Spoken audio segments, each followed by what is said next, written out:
Thanks for hanging out on this Tuesday. We do appreciate it. We are Sports Take, JAKIB Sports YouTube Network. Haven't had a chance to talk to our next guest in a while. Always great catching up with him.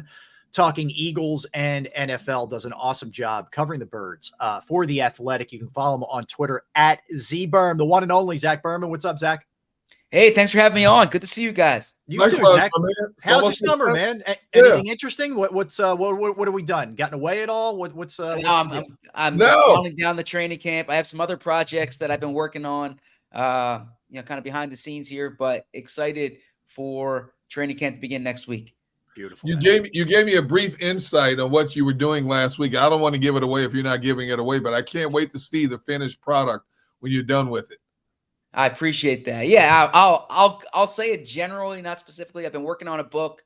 It's going to take some time here to finish that, and then I also have been teaching a class at Colorado State University virtually. So nice. Been busy, but all good stuff, and excited now, as I said, for camp to begin. Awesome, Zach. All right, so it is different. I know you tweeted out earlier this morning. It's interesting the way it's changed, right? We thought, oh my God, they're leaving Lehigh. Like, what are they doing? They're going to the NovaCare complex. This is going to be so unique.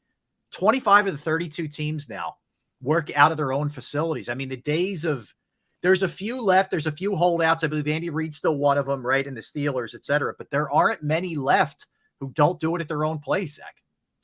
Yeah, and I certainly understand why, right? Not to take away from the facilities at Lehigh University, but if you go there and you see where they're practicing, the indoor facility, where they're sleeping, like the dorm rooms, and then you compare it to what they have in South Philly at the facility where it's built for football play, for professional football players, the training facility, the weight room, the cafeteria, they have their chefs, they have their doctors, they have their trainers, everything's right there on site. They have their grounds crew, everything you need, right? And then they're staying in a hotel at night. They're not staying in the dorms. From a fan's perspective, I feel for fans who made that trek up the Northeast Extension to Lehigh University. I covered it there at Lehigh. There is something special about those August days at Lehigh. From a football perspective, 100%, it makes sense to have it at your team facility. Well, not only that, Zach, from a writer's perspective or a radio person's perspective, it's always nice to put in that grind of the heat and the humidity and be able to retire to your own home instead of a hotel room. Yes, that now I got to be careful here in case my wife's watching. It is good to come home at night. So I'll say that. But you know what it's like when you're covering it there and it's the only thing you're doing, right? There's no other distractions. Andy Reid had those 2-a-days. So you're there first thing in the morning and you're there until 9 o'clock at night. And you see the players getting to their cars, coming out of their cars. Access is not restricted. From a reporting perspective, Lehigh was much better. From a lifestyle perspective, South Philly is much better. You said it like the perfect politician. Well, yeah, you never know who's listening or who's walking around the house. All right, yeah, trust me. All right, Zach. So let's look at this. Let's go to the defensive side here, and different for sure. With Sean Desai, with some of the coaching moves and some of the departures and new names. For you, if you just if I ask you this more general than anything else, what are you most curious? I'll put it that way, to see from a defensive standpoint as this thing starts. From a defensive standpoint, first, I would say personnel. I know the popular answer is probably Desai's scheme, and I get that, and that is applicable here.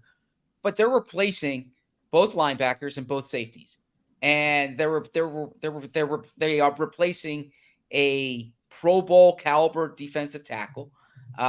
And they were remarkably healthy at many positions, and they didn't really have their depth tested. And they're going to have that, I presume, just the law of averages with injuries. Their depth is going to be tested this year. So I'm most interested to see, how do these linebackers look? How do these safeties look? How do the depth corners look? How do the depth edge rushers look? How's Jalen Carter developing? How's Jordan Davis developing? To me, it's about the players first. And I made a point of mentioning the linebackers and the safeties at the top of that answer because there are big question marks there. And last year when I was watching practice, and anyone watching practice, this wasn't just me, it was very clear they needed help at safety. It was clear to those watching, even though the front office and the coaching staff wasn't saying it, it was clear to them too. So they go and they trade for C.J. Gardner-Johnson, right? And so are they forced to do the same thing at linebacker this year?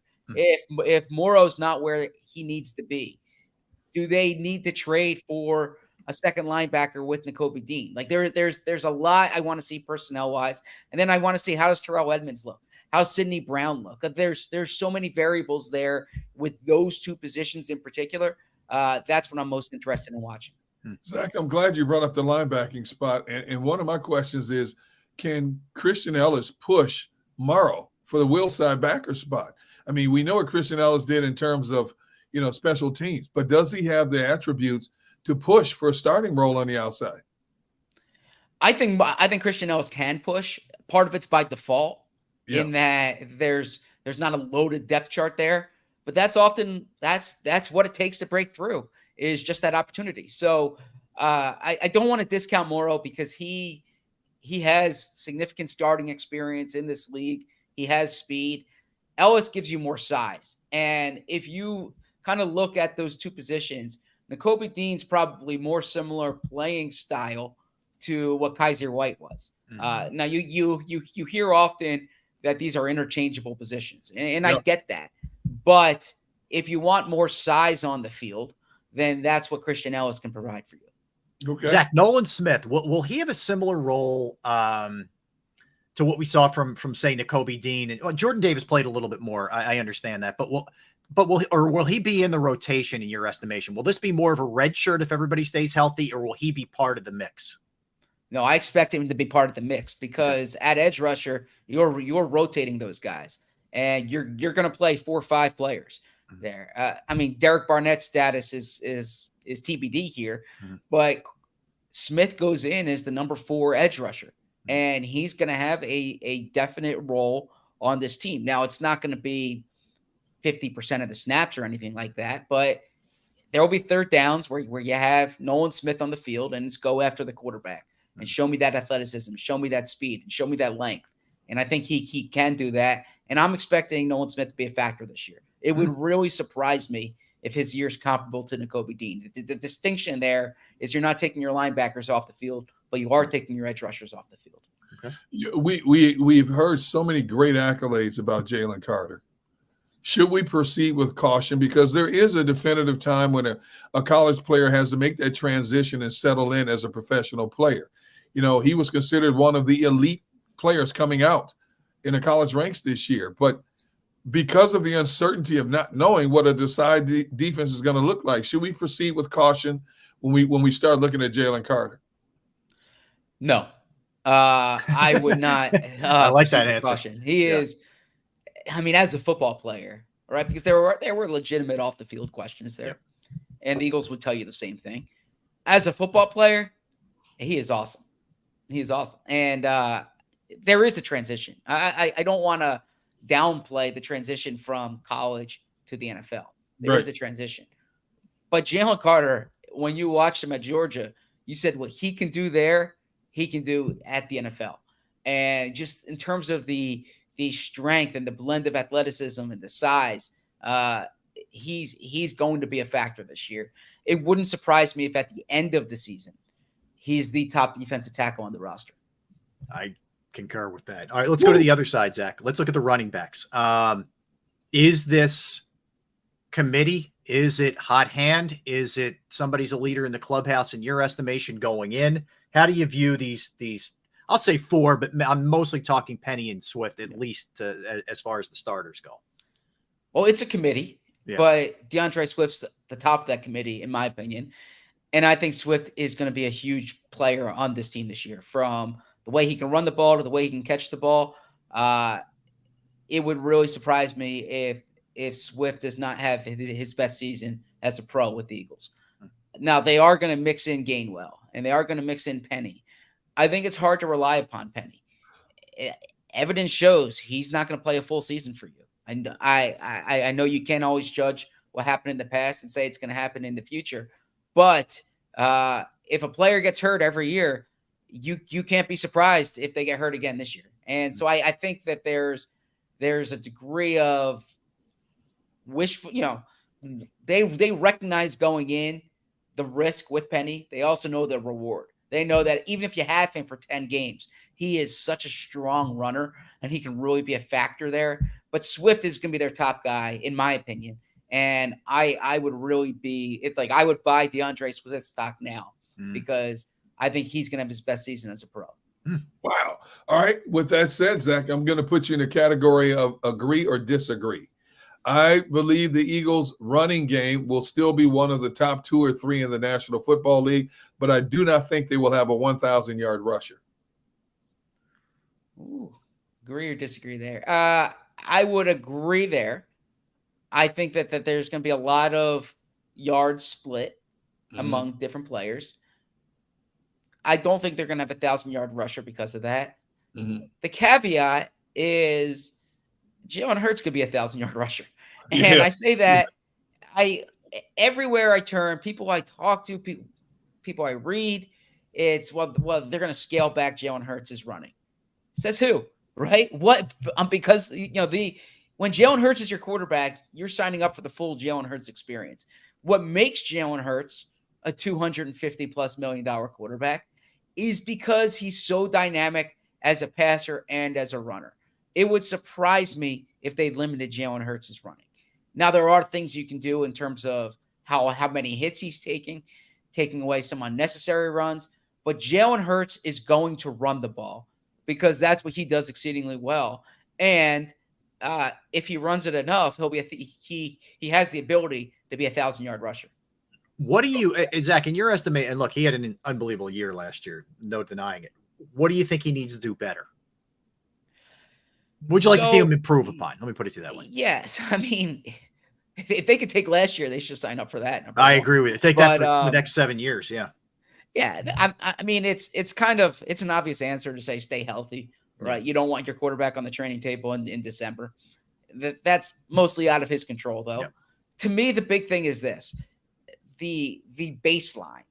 When there's conversation about Jalen Hurts, it's often what's his ceiling? And he'll tell you there is no ceiling. Or what's the next gear in his game? To me, it's what's the baseline performance? Is he so good on a week-to-week basis that simply him being your quarterback gives you a chance to win that game? Because there's so much attention paid to outstanding performance.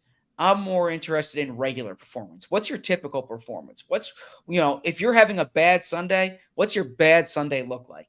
And if his bad Sunday is still putting you in a position to win good football games, to beat good football teams, then that's a good outcome. So what I want to see is the consistent performance from him. All right, Zach, who emerges as the number 3 receiver on this team? So the number 3 wide receiver, I think it's going to be Quez. I still think it's going to be Quez Watkins, unless they trade him. I still think they're going to have a role for him. Zacchaeus is going to be in there. I hope I'm pronouncing it correctly. Yeah. Now that I remember, I used to say I only need to know how to spell it, and then I started doing television with you guys, and I need to know how to say it as well. He's a tough on both ends. Olamide Zacchaeus is tough on both ends. Yeah. Now, obviously, they're top 3 pass catchers are AJ, Devontae, and Dallas Goedert. Yep. But I think the 4th pass catcher is going to be DeAndre Swift. I think they're going to throw the ball to the running back more this year than they have in the past. I think that I don't think that's going to take away from the running game, but I think that's going to be an extension of the running game this year. And Swift is a better pass catcher than Miles Sanders, and I think they're going to utilize that. How about right guard, Zach? I get asked a lot about that, whether it's Jurgens, whether it's Steen. Does Steen really have a chance, et cetera? And I know some people are concerned about maybe size to an extent, but where do you see that going? Yeah, so I think that it's going to be Cam Jurgens' job to lose, but I think Taylor Steen's going to have an opportunity to win it. And I say that size is not the only factor there, but Tyler Steen is he's a bigger person than Jurgens. Jurgens has outstanding athleticism and he has really good strength for his size. and I think Juergens can win that job. But Juergens has been a center in his career until last year, right, when they used him at guard there. Right now, Steen has been a tackle until he played guard at the Senior Bowl. I think that conversion from tackle to guard might be, I don't want to say easier to do, but I think it might be. I think that conversion might be easier for Steen than the conversion for Juergens is to guard. And so we'll see how that goes. I still think it's going to be Juergens' job, but I think Steen's going to push him. And I think there's legitimate reason to be excited about Tyler Steen. Do you expect the offense to be basically the same with Brian Johnson now at the helm, or do you expect to see him try to put his own little niche on it also? A little bit of, well, I say a little bit of both. That's not answering your question. It's still the Eagles' offense. It's still, right, Nick Sirianni's still installing this offense, and Jalen Hurts is still the quarterback, and it's still the same system. But there's a different person with his finger on the button, and Brian Johnson's going to have his own way of calling games and his own taste and his own style. I think maybe to the naked eye, it won't be much different, but there could be tendency differences that are specific to Brian Johnson. And I think, this is something I'm going to write about. But I will make this point on the show with you guys, is that there's so much attention paid to Brian Johnson's relationship with Jalen Hurts. Brian Johnson's the offensive coordinator on this team because he's a darn good football coach, right? If Brian Johnson wasn't the offensive coordinator with the Eagles this year, he'd be the offensive coordinator somewhere else. He's not the offensive coordinator because of Jalen Hurts. He's the offensive coordinator because he knows what he's doing.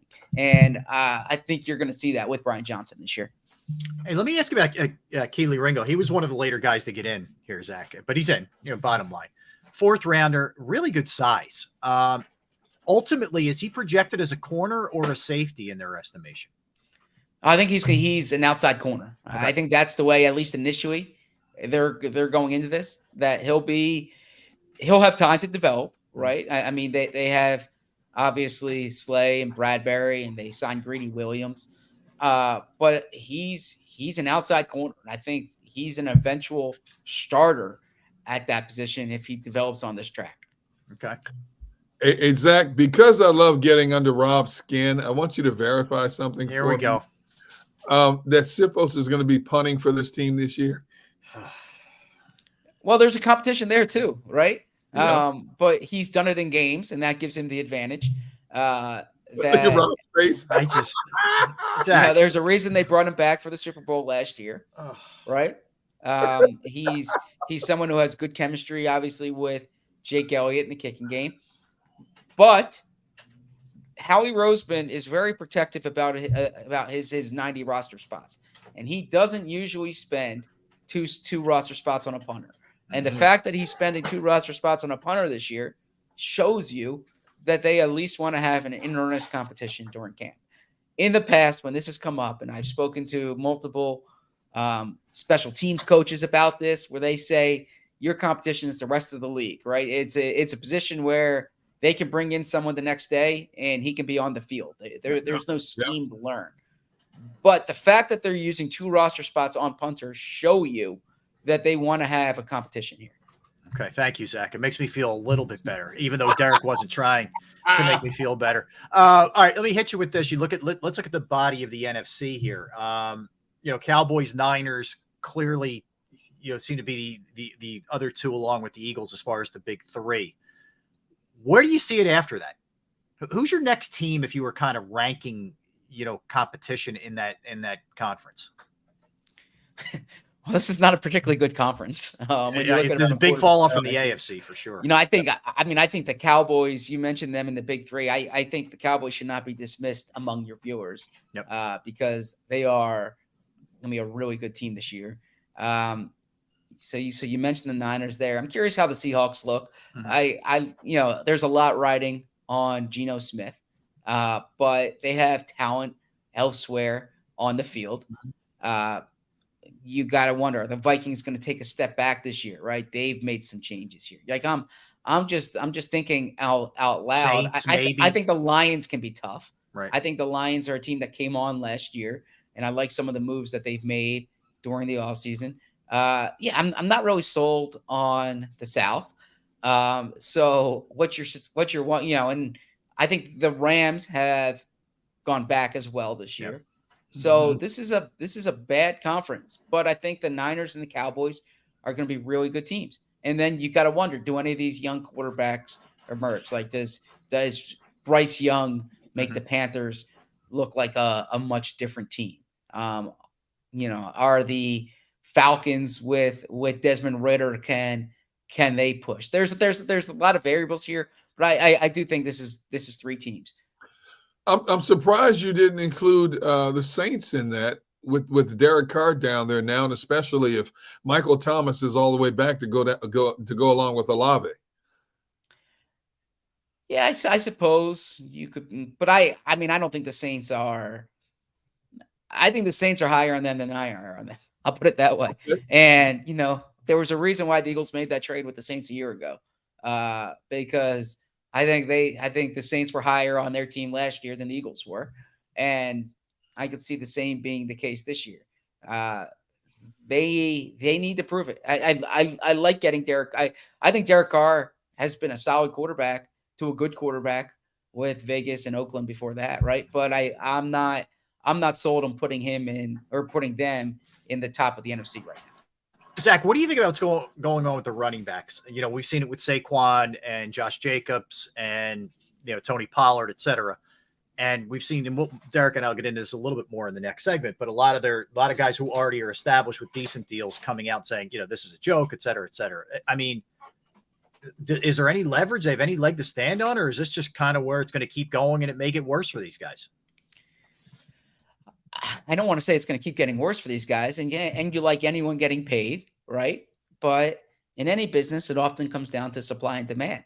And running backs position, where at least in the NFL, they tend to think that there's a lot of supply there, that you can draft a running back, you can sign a running back, you can develop a running back, and you don't need to pay a top running back. Whereas it's much harder to find a top left tackle or a top wide receiver or top edge rusher, or that player has a bigger material effect on the game. And as in anything, there can be a tipping point where if the salary becomes too low, then maybe there can be some type of inefficiency in the market that you can exploit. But I tend to think for whatever criticisms are levied against the Eagles, they do a good job reading the market and in terms of valuing players. And I just think when you look at the way they've operated here over the past, ever since really 2016, right? They let go of DeMarco Murray. Ever since that point, with how they've approached the running back position, I think is representative of what a lot of smarter teams around the league are doing. If you have an elite one, you pay him early, but you don't pay him in the middle of his career. Mm-hmm. And so I'm curious to see the direction this goes. I'm not one to say, like, I think running backs are really important. I don't think it's a position that's not important. I just think that there is a supply of really good running backs or productive running backs more so than the demand to pay them. Last one from me, Zach. When we were going through the big three or whatever, none of us brought up the Giants or Washington. Should we have? How much do you think? The Giants were a team that made the playoffs last year. Washington, depending on how it looks with Eric Bieniemy and if Sam Howell can play, could maybe be in competition as well. How real do you think those two teams are? When you're talking about Super Bowl contenders, no. Playoff contenders, sure, we'll have that conversation, right? I mean, the Giants were in there last year and they won a playoff game. Washington, we'll see how Sam Howell does. I think they've really good personnel on defense, and I like what they have at wide receiver. There's some things to like there. But from the perspective of, all right, you're going to win tough games on the road, because ultimately, unless you're the number 1 seed or the number 2 seed, you're going to have to go on the road in the playoffs and win tough games. And if you're 4, 5, 6, 7 seed, right, you're going to have to win multiple tough games on the road. And I don't know if those are the teams that I would bet on doing so. I think the Eagles, the Cowboys, the Niners can go into any of the other team stadiums and beat them. But I don't know if I'd say the same for the Giants in Washington. I agree with you that Dallas is a talented team. Do you think just the additions of Brandon Cook and Stephon Gilmore makes them that much better, just those two players alone on both sides of the ball? Well, that, and I think they're returning a lot of talent. I think Dak I think Dak puts you in position to win games. Okay. I think Micah Parsons is as good of a pass rusher as there is in the NFL. You look Tony Pollard. We talked about running backs not getting paid big money, but Tony Pollard is the type of back who can change a game. They have talent on both lines of scrimmage. They have good. I think they have good coaching at least that defensive coordinator, right? They may change at offensive coordinator that I don't know if it's a net positive for them. We'll see. But I think Dan Quinn's a really good defensive coordinator and will give you tough matchups. So, yeah. So I think I would put the Cowboys in that category, and I think the Cowboys are equipped to go deep in the playoffs and be a Super Bowl team. All right, Zach, one more week, man, and the craziness begins. Yeah, we're all excited. We always excited to talk to you, man. Again, follow Zach at ZBerm on Twitter and all of his great work at The Athletic. He covers the Eagles for The Athletic, does an awesome job with the NFL in general. But and also, if you haven't already, grab Underdogs. It is a phenomenal read. I think you can see it on the bookshelf behind us. On the bookshelf, there's over a few your of them right there. shoulder. Yes. I would love to sell these copies behind me. So let's keep selling. Let's empty that bookshelf, people. Exactly. Let's go. All right, Zach. Thank I you. appreciate Take it. care. Man. Thanks. Have Appreciate a good day. you, That's Zach. Zach Berman of The Athletic. All right, Gunner. Let's keep the NFL momentum rolling here. Let's get a timeout. We'll show you some tweets from guys, the running backs who already have their deals: Derrick Henry, Najee Harris, Austin Eckler, Jonathan Taylor, McCaffrey, who are none too happy with what's going on with their running back brethren. So we'll show you some of that. As I mentioned, we'll continue our greatest series. We're going to do the Buffalo Bills today. He's Derek Gunn. I am Rob Ellis. We are Sports Take, JAKIB Sports YouTube Network. Let's talk about Flynn Tree Services. Yes, Flynn Tree Services is an experienced, licensed, and insured Pennsylvania tree services company that will trim or remove any unwanted trees off of your property. They are experts trimming all types of trees, and they serve southeastern Pennsylvania, South Jersey, and northern Delaware. You could go to their Facebook or Instagram page for more information or a sampling of their work. Give Flynn Tree Services a call at 610-850-2848, 610-850-2848, or online at flynntreeservices.com. That's Flynn